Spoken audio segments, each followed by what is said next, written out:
Well, it was a good trading session overall, making a dash for 9,700, slowly and steadily moving higher. For the broader markets also, it was an encouraging day. Market breadth looked positive. And specifically in terms of the key movers, SBI was a top performer, followed by Indiabulls Housing Finance. You had some of the large cap private banks that did well. Bharti Infratel has been a slow and steady mover upwards. We haven't quite talked about the stock as much as we should, but a fair amount of institutional interest coming in, fair amount of fund buying seeing in Bharti Infratel, and that's why the stock moved higher in trade. And a period chart would reflect the kind of gains this one has made.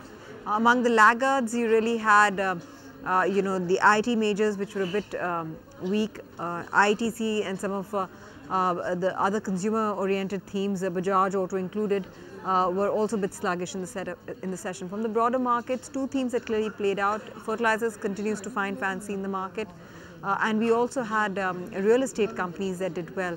So name any real estate stock and that was up and running in trade. Timken India, after yesterday's surge on account of that merger news with ABC Bearing, stepped back a bit. Venky's India, of course, continued to soar. Our exclusive story, which ED Now broke first at about 12 o'clock, talking about a possible merger between the Shriram Group as well as IDFC, kept the lot of stocks from both the entities in focus. So that was, you didn't see you didn't see big moves in the stock price, but there was a fair amount of interest that piece of news generated in the stock moves.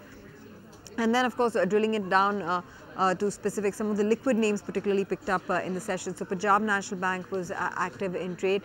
You had among the penny stocks, Treehouse Education that picked up in the session. Noida Toll Bridge has been seeing some activity. GMR has been rising as well. So those are the areas where the market seems to be finding some sort of a bias. Now, whether this is a sustainable rally or not remains to be seen, but it's really a case where the market is evaluating which one of these debt-laden companies can show a turnaround in due course. Find us on Facebook at facebook.com/etnow and don't forget to click the like button. You can also follow us on Twitter at etnowlive. To stay updated with all our programming, hit the subscribe button on our YouTube channel by logging on to youtube.com/etnow.